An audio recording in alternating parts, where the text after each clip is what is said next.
那一天第一次熬我还没有办，我就很奇怪。后来第二天早上他就跑了。什么东西这么大声？那我跑去那个雪地里面，在外面把那个墙壁打了一个大洞，把那个外面那个麦克掉了。像那样没有工作做嘛？那都没有啊。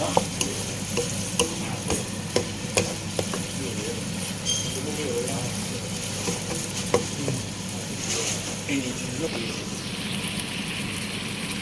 我拿药出来，如果我每3个月他们就要弄到我。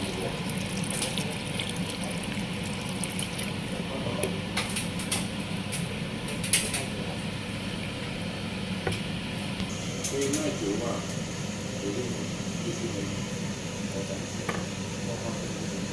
像他现在是这个这样啊，是不是其他的也是这样？